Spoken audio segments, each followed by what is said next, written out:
Welcome back to the BEAM&Flow podcast. This is a nitty-gritty exploration of your body, energy, awareness, movement, and flow. I'm your host, Chloé and Marie. I'm a proudly Latina curandera, or a healer and an embodiment coach, guiding spirit-led rebels to their richest lives. Living rich requires more than financial formulas. It requires embodied wealth. Your richest life is a result of discipline and devotion in all areas, physically, emotionally, mentally, and spiritually. This show is a combination of interviews, live embodiment coaching calls, and solo episodes, each designed to inspire your integration. We are not offering legal, tax, financial, or medical advice, and any opinions offered are for purely educational and entertainment purposes. Let's take the spiritual and make it practical. Ready? Lista? Let's go! So I am generally stepping away, if you've noticed this season, from doing intros to each episode. However, these next two episodes are actually piggyback episodes. They're part 1 and 2, or A and B, however you would like to see it.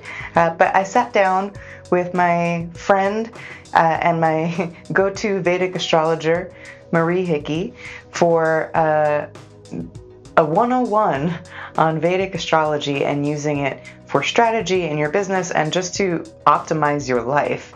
And we literally can talk about this topic forever. And so we recorded one episode, and then we were like, oh man, there's so much more that we didn't, like, surface stuff we didn't even get into. So she came back and we recorded part 2. So I'm so excited to share these next 2 episodes with you. And in case you're like, why are we listening to the same person twice?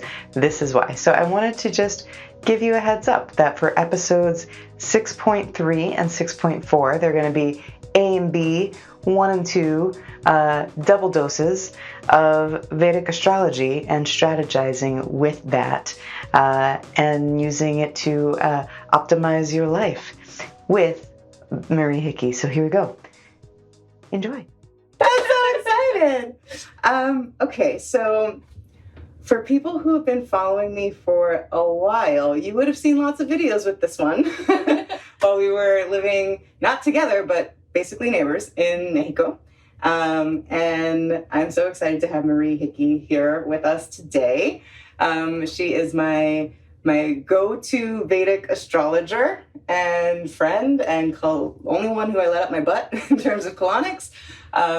So I'm really excited to have you here. This is the first time that we're in this location filming.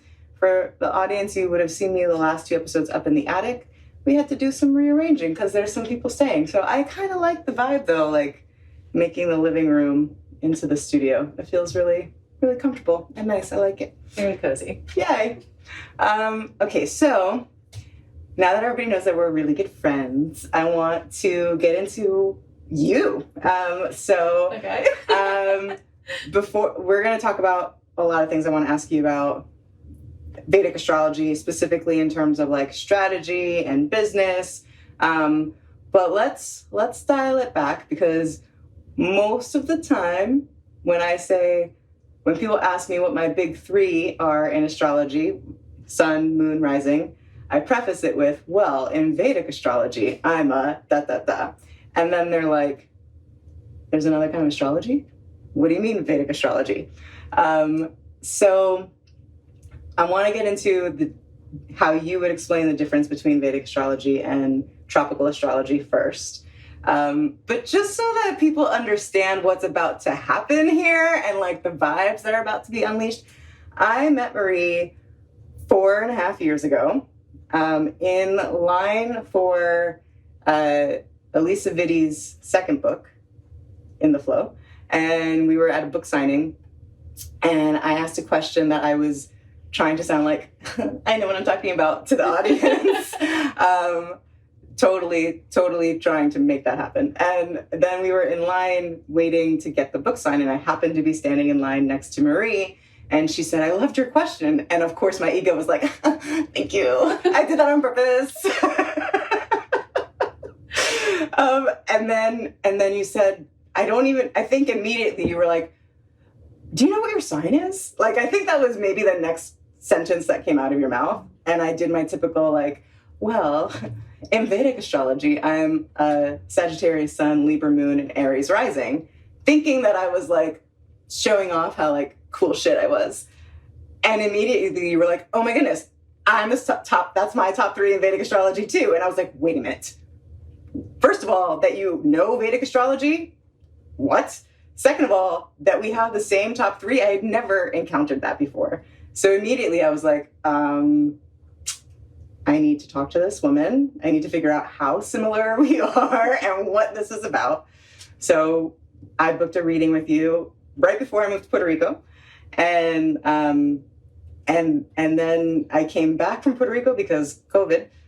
And you then got me a job at Alivio, and we've been building this friendship for a while now.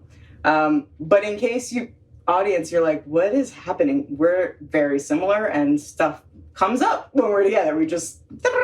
So that could be fun. Always fun. Always fun. So let's just start with the basics. Why Vedic astrology? What is different about Vedic astrology versus tropical astrology, which most people are going to think of as like the only astrology? Yeah, so tropical astrology is a lot more mainstream, right? It's what you see. The way I explain it is like, yeah, you see it in Cosmo and this and that, but like I grew up having magazines in the bathroom that like you flip through and you look at your horoscope. Now we have apps, we have podcasts, we have all of the other things. A lot of people will look at tropical astrology, honestly, because it's easy, right? And you can just look at your sun sign. So tropical is based off of the sun, right? And where the position of the sun is. But those calculations are based off of, I believe it's around 2,000 years ago, and things shift and change. So something else to know about tropical is it's seasonal. So it's not, it's seasonal. So it is actually based off of Vedic astrology, which has really accurate math. I want to be really careful with my language. So when we're looking at Vedic astrology, we're bringing in all of these different sciences, and it is so mathematically sound because we're not just using seasons, because we have a whole rest of the planet, right? Like everyone's spring isn't the same. Like for example, I think in Western, we're in Aries season right now because of spring. And that's not where we are in Vedic. Like the sun is in Pisces right now. And it is so obvious that it blows my mind. But, you know, knowing that too, it's having a lot of compassion for people's levels of understanding and consciousness, right? And having compassion for that and being able to educate and to teach as is appropriate. And the more that we learn about Vedic astrology and we can bring back, I bounced around a little bit, the calculations are actually based off of astronomy. So if you were to take your phone out and download a star app, and you were to actually look at where the planets are exactly at that time, they're going to match your sidereal calculations, which is what Vedic astrology is based off of, and they won't match up with tropical. So that's the kind of thing where I'm like, okay, if we're paying attention, the math isn't accurate. It's not mathing. Yeah, it's not mathing. And it's like, if you want to actually like understand yourself at a deeper level, but it just kind of like, okay, I want to observe my face. I really want to observe my face, but I have makeup on. I don't naturally have a cat eye on my face, right? So I'm going to clean my face off because that's going to give me what it actually is, right? Tropical astrology, it's fun, it's playful, and you can use it to learn. You can learn a lot about the elemental basics of it, right? You could learn what's cardinal. You can learn a lot of the different language comes with tropical. But if you're looking for accuracy and you want to go really, really deep into yourself, it really is with Vedic astrology. And I don't want to ever sound, oh my gosh, what is the word? Dogmatic? Yeah, dogmatic or like someone is wrong, because it's not wrong. It just, the math is a little off. It's about 24 to 28 degrees off. And if you just shift your calculations, you get a lot more information. And I know that you do get a lot with tropical astrology or Western astrology, and there is a lot of information. But you have, your sun sign, your moon sign, and a lot of the time when people are talking Western, they'll only consider your sun sign, which that's ego based, right? So when you're really allowing yourself and your consciousness to expand, you want to go deeper and find these deeper layers. And I will be totally transparent. I haven't taken deep enough dive into tropical just because, like, a friend of mine, when I was 19 or 20, she was trying to tell me about it and teach me about it. And I would listen and I would take in the information. I didn't want to be closed-minded, but it just never landed. And then I found Vedic and I was like, oh, wait, this is something. Okay. So I went deeper into it and I took classes and I started learning on my own and researched and, started using myself and clients as case studies to really understand it.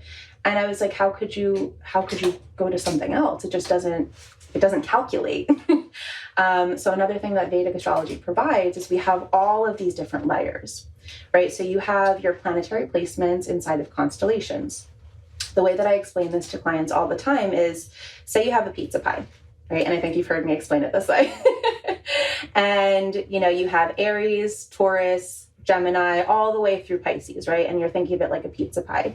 So like when we're kids, you have the one slice of pizza, but at a kid's pizza party, you slice it into skinnier slices so it feels like you have more, but you actually kind of do have more, right? So Vedic astrology does that. So for example, Aries, if I took that Aries pizza slice and I sliced it up into 3 more, and this actually it predates what Aries is because the nakshatras came first. Now the nakshatras are lunar mansions. So we would have Ashvini, Bharani, and Kritika, and then we would start making our way into Taurus. But that already shows you that to tell someone that they're in Aries, that's one thing, right? But to see how many other different levels of Aries that there are in different types, it's like, whoa, okay, there's so much there. And then we have Mahadashas and like we have all of these different layers, and it's so it could be mind-blowing, right? And then you soothe your nervous system, you're like, okay, it's okay, I'm held. This is just what it is, right? It's literally the blueprint. It is a blueprint. So there's no reason to like freak out or feel uncomfortable because it's the blueprint and that's what it is. So you're able to see your psyche in it, which is amazing. And you can also see, like, say before I do a reading with someone, I could see how they'll be able to handle it and it can like ease in, but your psyche is your chart, right? It's how you see the world and what you're ready for. And there are openings for everything. So I know I could talk for a million years on like just explaining what it is. And I don't think we need to do that. So. Well, I think that's a great explanation.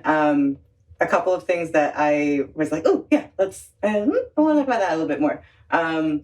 So we've talked about before how with tropical astrology, not only is it based on calculations that are about 2,000 years old, and therefore things have shifted from what those original calculations were versus Vedic astrology, which keeps up with the actual placements of the planets so that the calculations are up to date and correct. There's also we've talked about this a little bit, a concerted effort to have Western astrology be the primary astrological modality that people work with. And so I want to get into like maybe why that is. Yeah, take the jacket off. Let's get into it, Mama. Let's get into it. Because I think it's really important. Okay. And if you want, Marie knows my chart like the back of her hand because we have a very similar chart and she's looked at mine a lot. So feel free, like I'm an open book on here. You can say whatever about my chart to make it applicable for them. So I'm an Aries rising, specifically Bharani. Hey! And so we can use that as like an example of how different this understanding is when you actually get to know Vedic astrology versus Western or tropical astrology. So in tropical astrology, I'm a Capricorn sun. In Vedic astrology, I'm a Sagittarius sun. Even just ego, looking at the ego, if you know me, come on. Like, This is Sag all the way, baby. Like, and I remember people would say, "Oh no, you're a Capricorn because you're smart and you can deal with money." And in my mind, I was like, "No, but see, a Capricorn. Think about the symbology. Capricorn is this mountain goat. I'll climb up a mountain if I have to, but like I'd rather just shoot that arrow, baby, and let's go. Like I know where I'm going. Let's go." So yeah, we can work with that as an example. But before we get into the example, let's explain like the undercurrent of why we've been programmed to identify with Western astrology. Yeah. Okay, so we're gonna get into it. I'm like sweating a little bit. Okay, so I'm always really, really careful with, how much of this comes out of my mouth with certain people, but obviously, like, I know your audience and they're probably open to it, right? Yeah. So if we are to view this as the matrix benefits from people being asleep and not being connected with themselves, right? So it's like, first of all, before we even get into that, to think that there is a scarcity of energy and a lack of energy, that's delusional. So for whoever, runs the programming of the matrix to use, we'll just say, we'll use the movie, right? Us as batteries is misinformed because no matter what, we're abundant. Mm-hmm. No matter what, like there is no ending of energy. Like we're light beings. There's no, okay, if we take it and direct it here, it's not going to go over here. That's the missing piece, is that people will often give their power away and say that we're being taken, we're being manipulated, and it's a narrative, right? Mm-hmm. But the truth is that you're always sovereign. You're always sovereign. No one can take that from you. So although there's a narrative, right, that looks like we're being controlled, first of all, you choose it, right? Especially the more aware of it that we become. And I say that with compassion, right? So we also have these openings in our charts where we'll become more aware and more aware and more aware. And I think that it's really important to say too, that the more aware that we become, sometimes there's shame, sometimes there's embarrassment, sometimes there's like, oh my God, I can't believe that I thought that. And it's like, well, have compassion with yourself. You're human. You're human, and that's part of the human experience. And that's freaking awesome. That's awesome, right? Like on my way here, I'm digressing a little bit, but I was thinking about the tattoo that I have on my foot. And I was like, I remember seeing someone on Tumblr with the exact same thing, the exact same placement. And I was like, oh, that's really cool, because it was the first master copy that I ever did. I went to fine art school. So I wanted it and I didn't know where to place it on my body. And I saw someone else with it.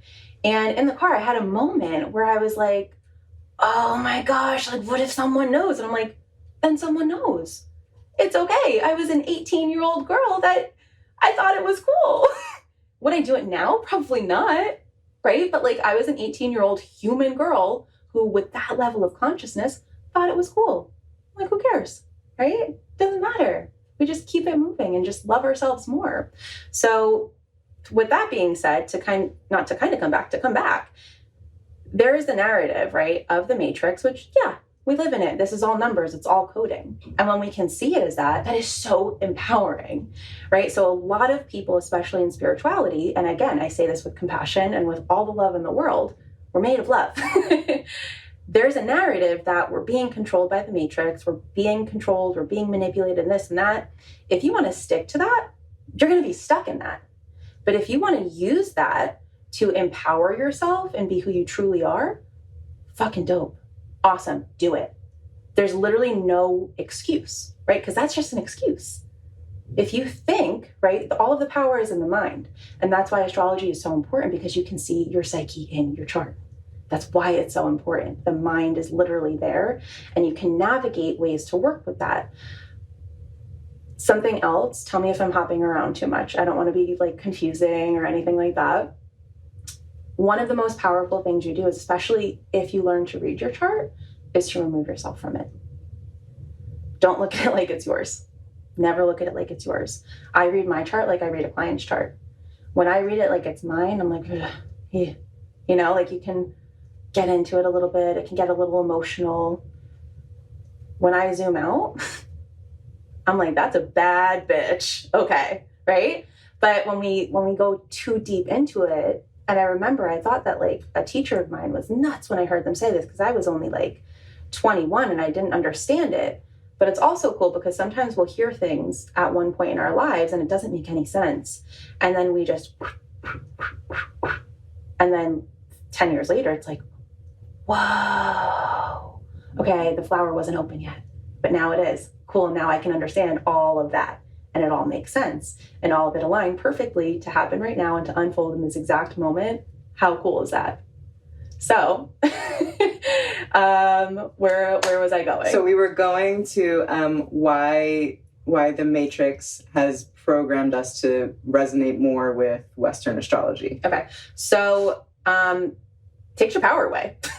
Like, to put it short, I know I just like went through all of these different loops, but I'm like, it could be really simple to take your power away, right? Because if we're looking at something that the math is off, it's really, really easy to dismiss it. Because it's like, that could be true. Sometimes it could be true none of the time. But if you're looking at something where the math is on and accurate, you can't really dismiss that. Like, it's just what it is. Yeah. I come from the same place that you do, right? Like compassion and understanding. Like there are a lot of reasons why people would never have even heard of Vedic astrology, why even if they have heard of it. And I see this a lot, like because the calculations are off in Western astrology, your signs are often different, especially your sun sign. Mm-hmm. So that's why I was saying in Western astrology, I'm a Capricorn sun. In Vedic astrology, I'm Sagittarius sun.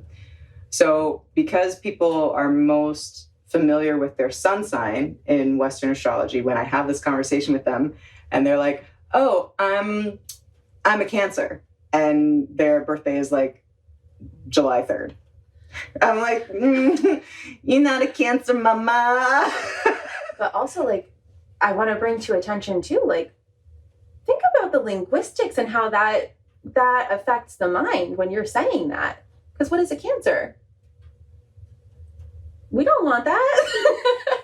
I mean, welcome it if it comes, right? And love the shit out of it. Because that's what you got to do. That's how you play the game.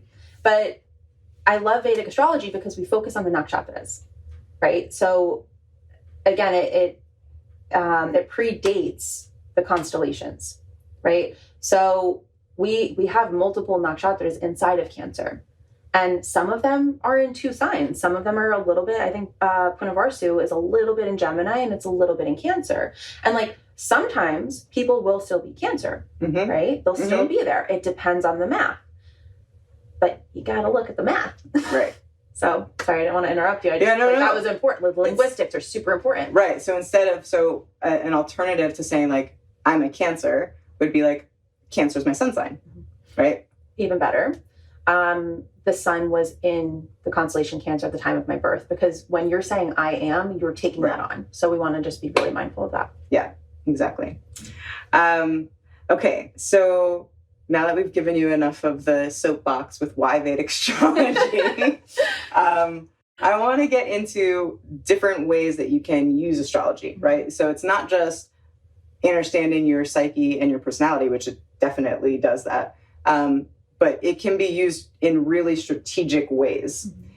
And so I have often talked about astrology in your chart as, let's say you're a painter, and you can paint whatever you want. You have this blank canvas and you only have specific colors that you can paint with.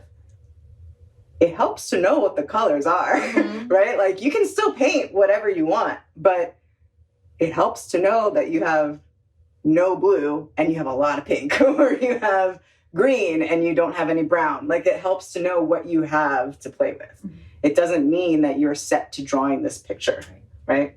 So keeping that in mind when we talk about the strategy, I really want to dive into using, because we've been talking a lot around entrepreneurship and business and kind of transforming our lives through entrepreneurship in the past season of the podcast, I would like to talk about how you can use Vedic astrology to figure out what your purpose is and to strategize around like different things to do, when to launch a new program, when to build a team, when's an open, like there's so much that you can glean from strategy. And I don't think people really understand that or understand that. So tell me a little bit about how you can use Vedic astrology in that sense. Okay. So do you want to start with one at a time? Let's do it. All right. So purpose. So you're going to look at a couple of different things. Now, like I was saying before too, we have so much information that comes with Vedic astrology. So it's all perfectly timed. It's so freaking cool. It is so cool. So like I said before, we have something called Mahadashas, which translate to big time. So we have all of these periods that we're moving through, and say, I'll give an example. Right now I'm in a Mercury Mahadasha, and then you have subdashas inside of that, right? So the big picture here, like for me in my timeline right now, is my life focus is wherever my Mercury is in my chart. It just so happens to bounce off of my Dharma and my purpose. Now, Mercury is business. It's speaking, it's intellect, it's money, right? And it also is going to be like dependent on what it is and where it is in your chart and what constellation that it is. But for me, for right now, what I'm going to look at is where that Mahadasha is. So for me right now, my Dharma is lit up. So, and that is because it bounces off of my 6th house. So when you are looking for your Dharma, when you're looking for your life's purpose, you're going to look at what your 6th house is, what it has in it. And if there's nothing in it, you're going to look for the planetary rulership of that sign, and you're going to find where it is elsewhere in your chart. Another thing that you're going to look for is your Rahu, which is the north node of the moon. Your Rahu is the future, it's your purpose, right? So those are the two things that you're going to look for that specifically. But you also want to be really, really mindful too, because you're also looking at the Mahadashas, which are really important. You're also going to look at, this can be so layered, I really don't want to confuse people, but it's so complex. You're going to look at like what planets are where in your chart. Like for some people, their Dharma doesn't light up right away. You know, like for a lot of people, their Saturn return, that'll do it, right? Because Saturn is your karma. Saturn is service. Saturn is get your shit together. And sometimes it's tedious. But I'll use myself as an example. I started my Mercury Mahadasha in 2015. That year, I did Reiki Master Teacher training. I was a little baby out of nowhere. I said, I'm not going to be a designer anymore. I literally wanted to be Miranda Priestley in The Devil Wears Prada. And I went from that to all of a sudden becoming a Reiki Master Teacher. I learned Vedic astrology. I became a yoga teacher. I learned Thai massage. I started training as a doula. Like I started doing all of these things just out of nowhere in a year. And it was the most insane thing because it didn't make sense. Like it didn't make sense for a kid to all of a sudden have all of this money flow in out of nowhere. I was so taken care of by the universe in order to make this happen. It was mind-blowing. So that for me, knowing that I started that and seeing what happened there, like I backtracked because I didn't know how to do this then. I was a baby. I was a little munchkin. But when I look back, I'm like, oh shit, whoa. There is no way that I am on the wrong path because the year that started, all of those things happened. My Dharma was lit up and my Rahu was in my 6th house. So it was like Dharma, Dharma, Dharma, Dharma, Dharma.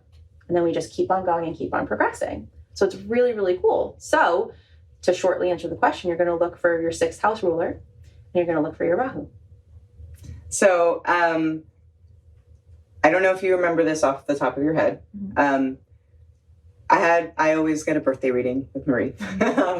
And my birthday's January 5th. In case anybody wants to know, you can DM me. Hey. So January 5th, and I had my reading with you, and I hadn't really shared too much of like where I was at that point. And I knew this was going to happen anyway, because it's just what happens.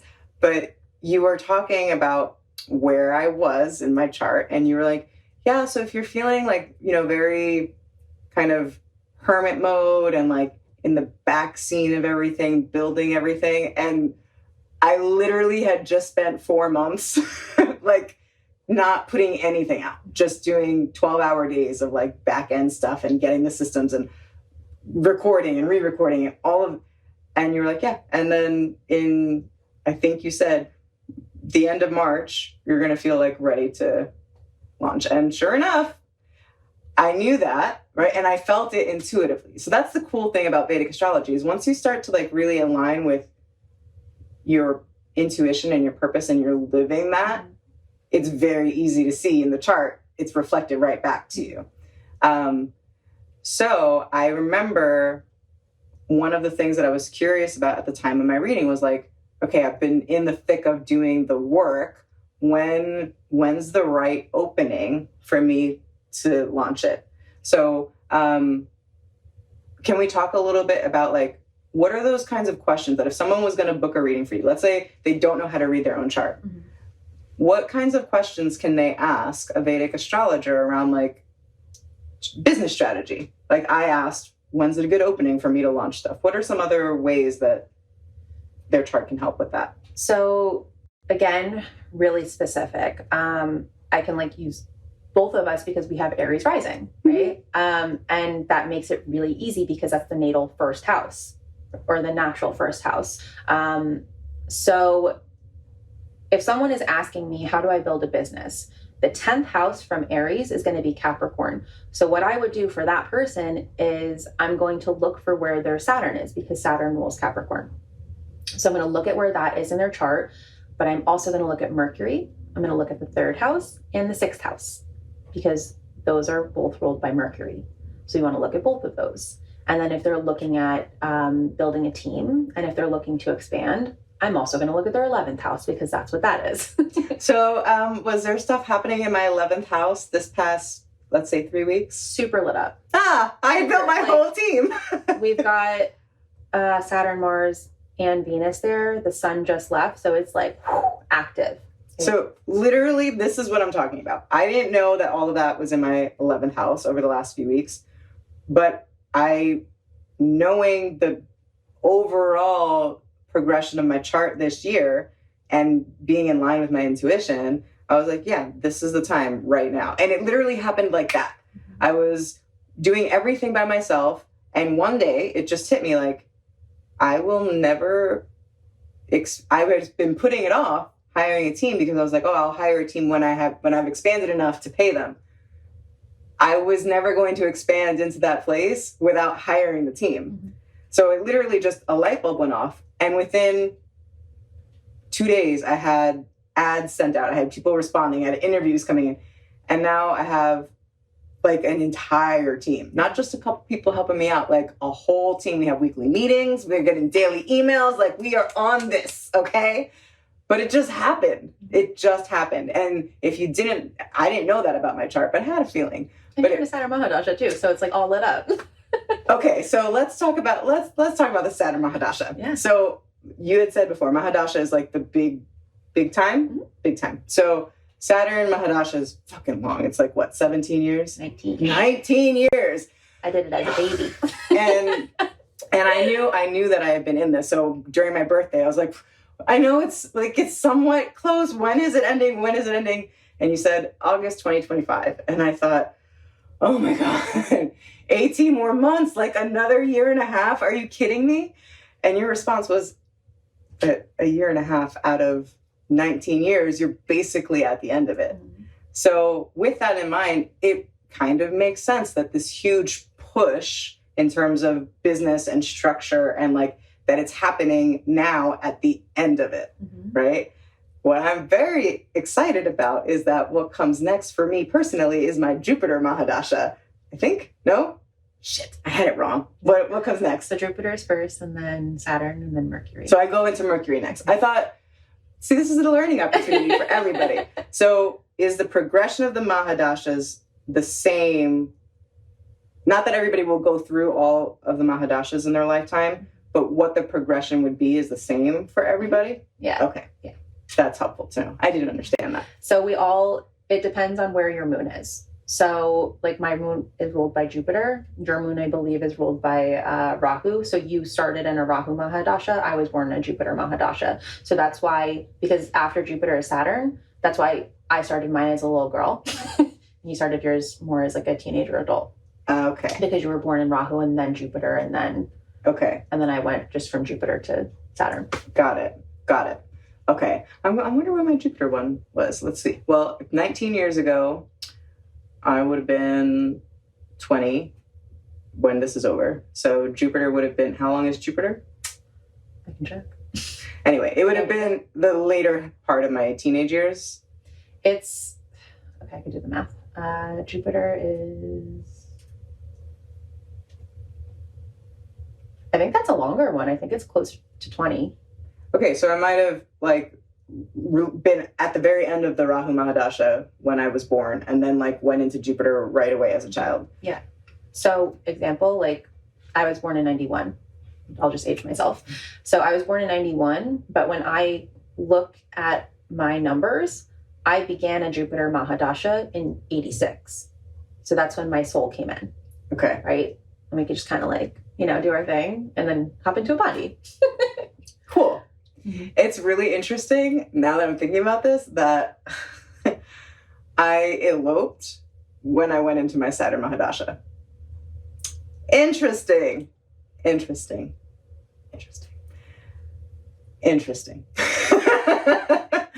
Okay. So cool. So booking a session with you, someone could very easily find out where they are in terms of what opportunities, what windows are coming up from a business perspective. Mm-hmm. And what's your experience in terms of like, if a client comes to you and is saying, I feel this inkling towards, it doesn't have to be a business. It could be either a new business or a new relationship or a new educational, whatever it is. Is it pretty likely that that inkling is going to show up in their chart as like, yeah, this is the time to do it? So those are a little tricky sometimes. Okay, let's get into it. Because we're going to use the matrix again. Okay. You know how you have agents that will just kind of like, mm-hmm. It happens. Mm-hmm.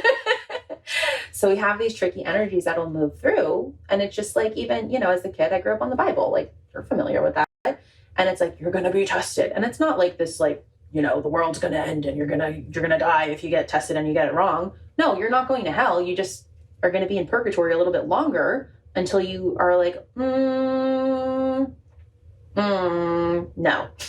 And purgatory in this life, in this reality. Yes. Yeah.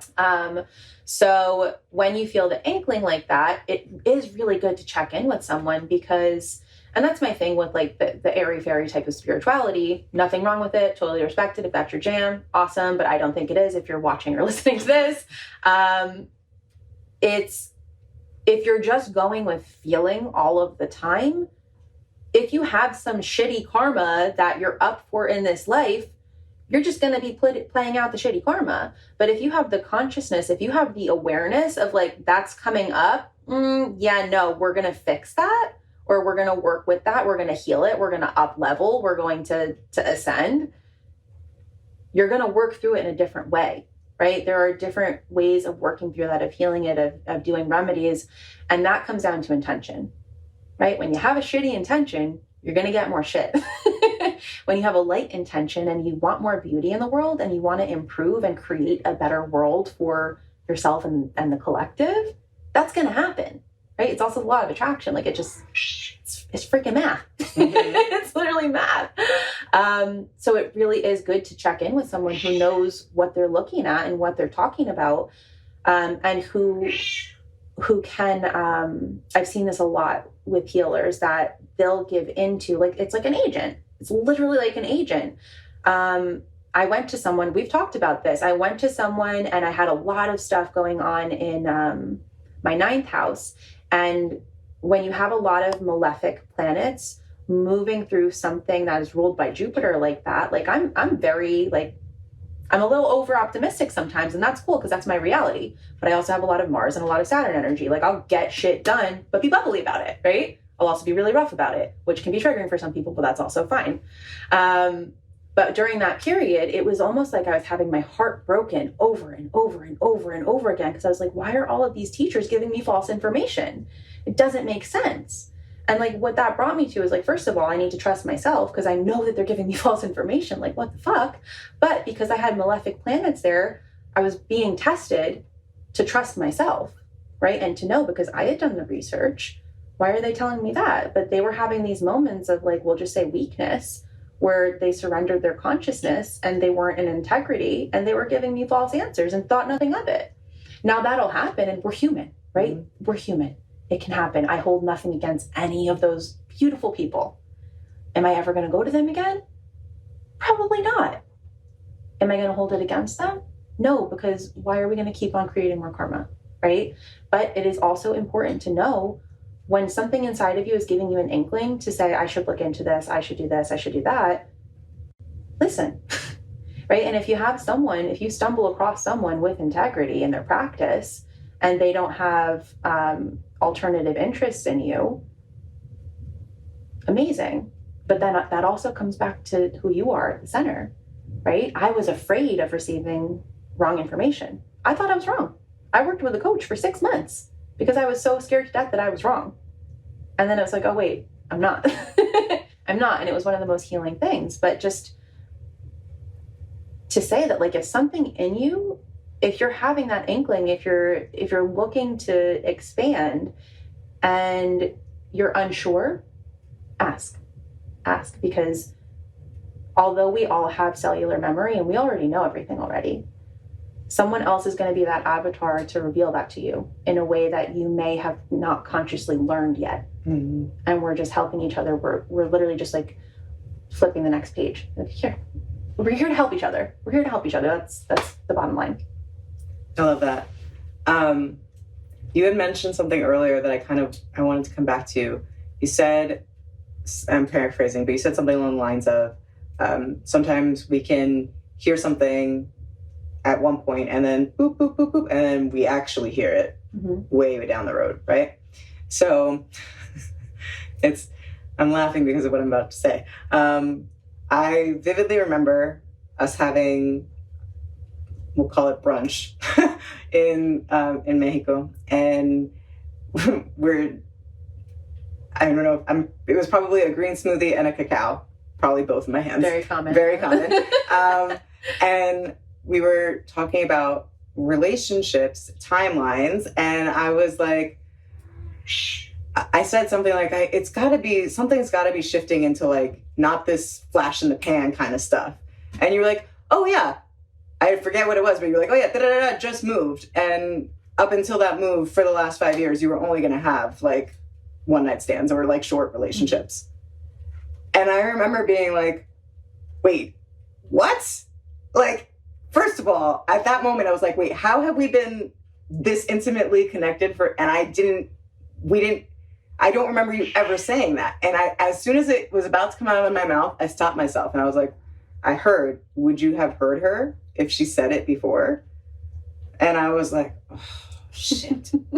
I probably wouldn't have, because in those 5 years, nobody wants to hear you're not going to find a lasting relationship for the next 5 years. Like, or that it's not likely going to happen.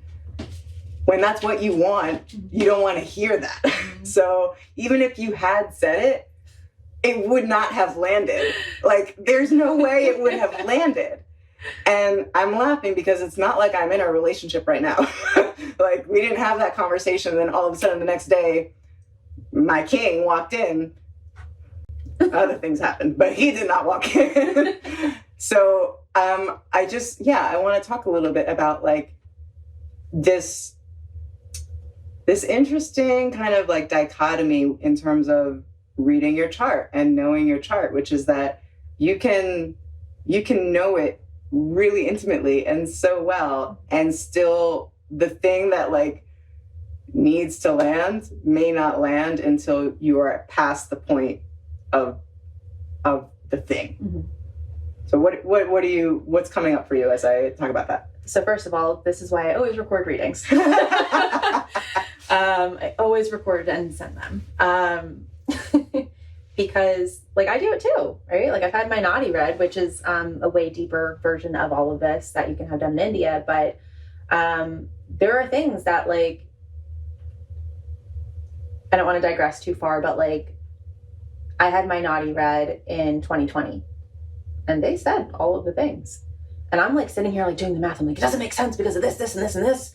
And then I go back and listen. I'm like, oh shit, they did say it. They did say it, right? So because I did that, I forgot your question. My question was really just like, what comes up when I talk about like, you know, there are things that you could be told in a reading, or you could see if you're looking at your own chart, that you won't actually land until after the process. So, well, for you, it's really specific if you don't. Yeah, no, let's go. Let's just, here we go. So you're a really, really, really beautiful example of Rahu in the first house. So having Rahu in the first house, there are so many qualities to that, but one of them is like, and especially because it's in a sign that's ruled by Mars, it's like this, like, you will not listen. Like you will not listen until you get done what needs to get done, what you want done. And it's like you see red. Not you specifically, but like it does play out for you, right? Mm-hmm. So until, because like that's also karma. So like until that karma plays out for you, unless the soul matures in a way where like you're at the stage of maturation right now, and you did the whole Rahu thing that I was telling you about. So there are certain years where certain planets will mature, right? Like Saturn matures at a certain age, Rahu and Ketu will mature at a certain age. You're at the point where you now, right now, will receive it better than you did when we were in Mexico at that table, right? And it's because of the maturation and you did the remedy. And but for someone that has no idea about any of this and they're not following their intuition, they're not going to know that, and they're just going to continue to see red. And people could tell them all of the things all the time. They're not going to hear it. They're not going to hear it. Yeah. And that's just kind of what it is. Now we can use a lot of different tools, but if someone doesn't want to do something, they're just not going to do it. They're just not going to. Not everyone on this planet is meant to like have a Jesus moment. Like they're not meant to. And that's the thing is like, I think I had a teacher that just, I don't want to like use bad words, even though the F word's my favorite. Mine too! But there's going to always be like, you know, how the planet is. And not every single person is going to be a lawyer. Okay, this is a better way of putting it. Not single person is going to own a beauty salon and do hair. Not every single person is going to be an athlete. Not every single person is going to be a doctor, right? There are all of these different types of people. And if every single person was spiritually awakened, like at the same time, that would throw things way out of balance. So not everyone is going to want to do that. And like, you can see even just going through New York City, going through like the deep South, it's a lot of Rahu energy. You can't talk sense into a lot of people down South. You can't. You can sit there and you can do all the things. You can do all the hypnosis and NLP. Same in New York. They're just, right? But it's that Rahu energy. It's chaotic. It's chaotic. But again, like you having Rahu in the first house, you have the life path where the focus is you, right? Rahu is in your first house. Your Dharma has a lot to do with you, and we've talked about this. But having Rahu in the first house also is going to throw your nervous system out of whack. You've done so much work on soothing the nervous system. Like that's so much of the conversations that we've had. So you're in line with your purpose by doing that. And then you're probably going to have a lot of clients who have that same challenge or that same obstacle. I can tell you for a fact that has absolutely played out. My clients, I mean, we attract what we've healed, right? So I have like 9 out of 10 of my clients are dealing with nervous system issues, childhood trauma, sexual issues, hormonal issues, really like it. All of the stuff that I have worked through, I see it on a daily basis. Like that's who comes to see me. And then like you, again, as an example, like we're looking for your Dharma, that's where all of it is. Like if we were to like sit here right now and take out your chart, like all of the planets that I discussed in the beginning, those placements are exactly what you just said.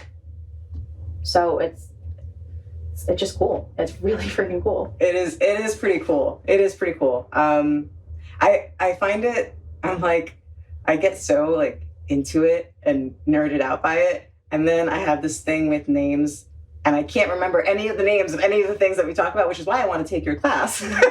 So I can write them down and like actually study. I've already made a sheet, like you're good. You don't have to write it. But writing helps. Never mind, we'll take it in better. Yeah. But I'm really grateful for having this conversation because I think that, you know, so many of us know the pop psychology of your chart or the Western chart. And if you're on social media and you're in the spiritual community, I can pretty much guarantee you that 80 to 90% of the posts that you see around the full moon or we're having the eclipse in this sign or that they're not the right signs. They're not the astronomically correct signs. I'll put it that way. And that does have an effect. So if you think that that we just had the eclipse in Libra and your intentions are around Libra themes, right? Like if you're wanting to work with the eclipse and you're putting all of this intention into like balance and relationships and like the Libra-ness, it's not that those things are not worthy of your attention, but there's this other energy that's actually affecting us right now that you're missing the opportunity to work with. So yeah, I wanted everybody to like have an understanding of Vedic astrology and yeah, how you can use it in business and strategically in your life. One other piece that I wanted to bring up in terms of like truly how specific your chart can get. And I'm happy to use me as an example, even though it's embarrassing. This was probably like 2 years ago. We were talking on the phone and I was like, I don't know what's going on. I mean, I eat super clean. I teach lymphatic drainage. I get lymphatic drainage. I was in the sauna. I was all of the things. I was like your dream client.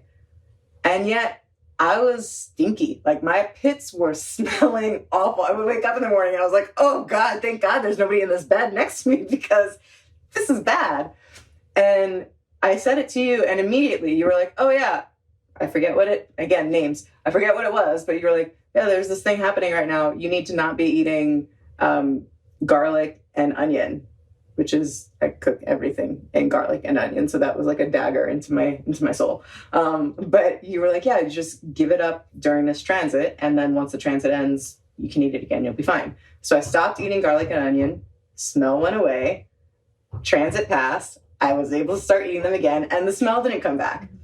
And now it has happened again. And I was like, Marie, am I going through this transit again where I have to give this up for a couple of weeks? And you were like, more like a year and a half. And I was like, what? No cooking with garlic and onions for a year and a half? Or what? And it's not that I can't cook with them ever. But right now, my body, because of what's happening astrologically, it can't process like super pungent foods in the same way that it used to. And that's in my chart. So let's talk a little bit about like that, like the fact that your smell and what you eat is in your chart. So the way that I like to do this, I really like to gamify it. Yeah. So I like to look at this like we're playing, I don't know, I want to say Mario Kart because that's just like driving. We're playing a game, right? And I can't think of the name of the game that I'm thinking of. Candyland, Shoots and Ladders. No, but let's just kind of like make something up. Okay. All right. So you have your game, and this is like my 3D little box that I have, right? That like you can see when you're setting up your game.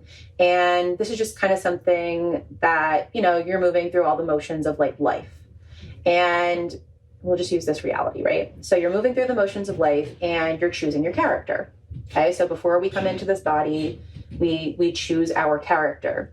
We choose our skin color, we choose our parents, we choose our hair, we choose our eyes, we choose the way that we speak, the tone of our voice, and the way that it changes. We choose everything. And then we're also choosing how we process certain foods, how we process certain energies. And that is shown in, in our digestion, in our body. And I say that because there are different planets that symbolize different systems. There's medical astrology, which is fabulous. It is so useful to know it. And it all pairs or comes together with Ayurveda. That's why they're all sister sciences. So when you take a look at this, know that you've already chosen it. Like, you've already chosen it. I chose to be stinky, folks. Right now, I chose to be stinky, apparently. Because there's some wisdom in it, right? There is some wisdom somewhere. And it could be like with having Rahu in the first house, that's also like, I want more, I want more, I want, like, you're never satisfied. That Rahu in the first house is never satisfied. So for you, what it could be is learning to be satisfied with whatever it is that you have in front of you, right? Coming back to simplicity. Now, Rahu is fabulous and it's extravagant. And a lot of people that work in fashion have it, like, think Elton John costumes and Freddie Mercury, like, you're putting on a show, right? Yes. And like, I did work in fashion. I saw a lot of it.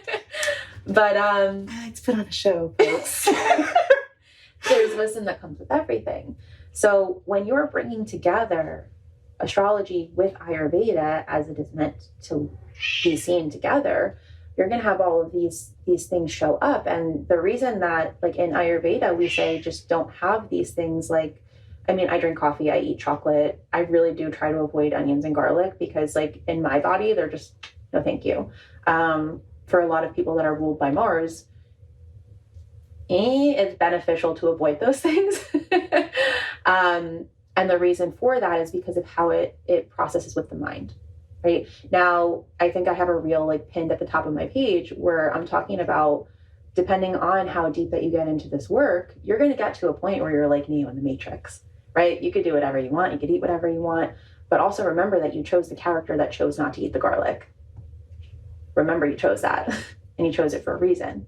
Now, that reason could be that at 36, 37 years old, you want to take a break from it, or you want to push through it and, learn how to dissolve that. Because the truth is, humans are powerful as fuck. We can literally change the molecular structure of anything that enters our body. And it's also a lot easier and flowing to just go with what we chose before we came in our body, because we chose it for a reason. And if you trust yourself, you can just trust that, right? It's really simple. But like for example, you're always going to keep an eye on your 12th house, right? So 12th house is things that we let go of, that we give up. So for digestion, you're going to look at 12, you're going to look at your moon, and you're going to look at your 6th house, because that's also like your self-care and how you digest and, your nutrition, things like that, and your 2nd house. So that's why it's really layered, because you're looking at so many different places. But when you have a skilled astrologer, I can, like, even the way I talk, right? I'm bouncing around so quickly because I know it and it processes quickly. I have a Mars, Venus, and Mercury conjunction that when I was a kid, is this okay that I'm like, yeah, okay. Yeah. When I was a kid, the school couldn't understand how I just knew things and why I would know them so quickly and be done before everyone else. So just like coming back to like why we don't use Vedic astrology in the mainstream, the school told me that something was wrong with me. I had to go for testing. And this is the year that I started my Saturn Mahadasha, right? So Saturn is suffering, it's depression. It's like, oh, I don't want to be near anybody else. So I was put into all of this testing where they would like quiz me on these ridiculous questions. I would get all of them right. It didn't make sense for a 9-year-old to know these questions. And they were doing brain scans. I sat for 3 days getting an EEG. My head was so itchy, and I just hung out with my mom in a hospital bed with some girl next to me, like whining and complaining about something stupid. I'm also ruled by Mars, so that's just what it is. She was sweet or something, I don't know. But, so yeah, I sat with my mom in a hospital bed, and I did all of that testing for them to say she's just gifted and talented. Like, and they put me on medication anyway, right? But because I was in a Saturn Mahadasha, I was made to feel alone, right? I was made to be like, oh, I don't fit in. Like, I'm a misfit. I can't go near anybody else. Like, they said I was depressed just because, again, at 9 years old, they were like, well, they would take me out of the classroom too and like just ask me questions about like how's life at home and all of the things that you do with kids. And I was just like, yeah, well, this and this. My parents shouldn't be married because of this. Like I was explaining it like an adult, and I was like, it's just what it is. It's up to them. I can't tell them to get a divorce. And they just said that I was a depressed kid. I was a really wise kid, right? So it's like knowing if I knew, or if my parents knew how to read astrology and could look at my chart and they were like, oh no. And my teacher literally said this when she saw my chart. She was like, no, you've got a Ferrari in your head. You just don't know how to drive it yet. And nobody else around you has a Ferrari, so they don't know how to teach you how to drive it. But you could figure it out on your own. And that's what I did, right? But that's why I zip around, because I'm skilled at it. I could zip around really quickly. And I could be chill about it. But I'm not going to feel like I fit in. And they're in Jeshta, so like, you're never going to feel like you fit in. There are a lot of signs that like, there's a loneliness that comes with it. But again, the truth is, you're never alone. You're literally just like held by stars. It's amazing. That's what we are. So we use this to empower ourselves, right? We don't use it to make excuses. I want to make it that strong point. Do not ever come to me to use an astrology as an excuse. Ever. Ever. I will chop your head off. I'm just kidding. I'm not going to chop your head off. I'll chop your ego off. That's what Kali does, right?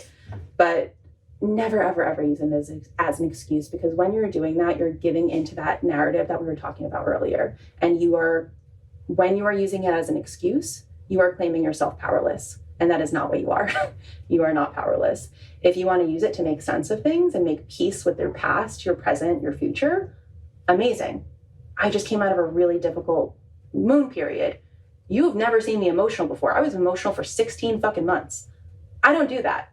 To come out of it and to go into a Mars cycle last week, I feel like myself again. I'm like, whew, okay, I could have compassion for people that move through a lot of emotions. Do I ever want to do that again? No. Did I use it as an excuse? No.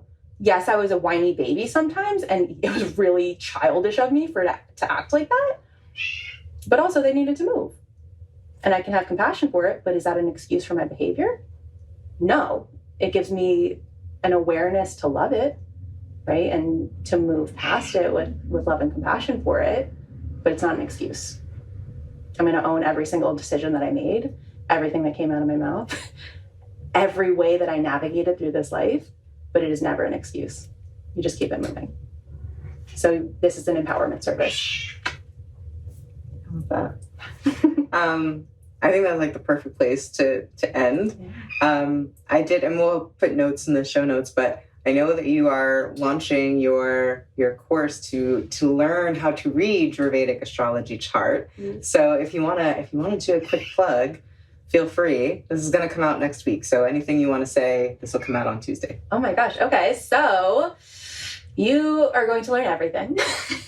Now, like as we were going through, Vedic astrology has so much involved in it. So we're not going to go into all of it. I'm going to fit as much as I can into each hour. So it's a 12-week course.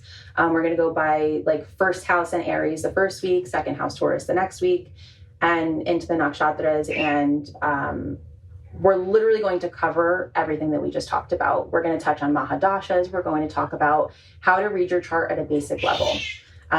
Depending on who is in the class, who signs up, we might have really great questions to go deeper. The classes, I'm going to try and keep them like at 60 minutes, like cut it at 90, because I do have a lot of information, but all the classes are recorded. So even if you see or hear this way later, you can still get the courses after. And then if you want to go deeper, I'm going to have a 102. So this is 101. I'll have a 102 after. And we're just going to keep going deeper and deeper, and because there's so much. But if you really want to learn yourself and how to navigate, you know, this world and this matrix and the coding, and how to do it the best that you can and enjoy it and have so much fun. And if you are open to that, right? I have a very playful way of teaching. It's fun. Give it to you straight, but it's fun. So it's going to be a blast, and I'm so excited. And yeah. Thank you so much for coming and for sharing this. I know this is going to be really useful for my audience. I always love talking with you. I mean, we could talk about, and we have talked about these conversations for hours on end. Not going to do that to you. Many brunches. Many brunches. Many brunches. Many late night Cacao. Homemade keto cup. Oh, the brownies. Oh, those brownies. I have to tell you. So when I'm wrapping it up, I promise. But when we were in Mexico, we kind of had the thing where when we weren't going out for dinner, I would cook and Marie would do the dessert. So I have to say, I'm missing the brownies. I really am. But yeah, thank you so much for coming. I'm so grateful, and yeah, I love you. Yeah, thank you so much for having me. This was fun. Yay! and we'll be back next week. Check out your chart with her. It's great. Bye.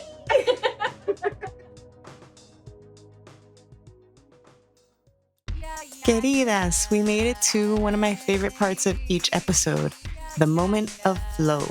I love poetry. I love words and rhythm, and how when you mix the two, you get into a beautiful state of flow. And so I want to leave you with that at the end of each episode. So here it is, your moment of flow. Stars. Illuminating ones, reflecting ones, you tease us with the illusion of time. To see you shine here, now, from beyond this tierra, reminding us we've already been here. It's already happened, and it's happening, and it will happen.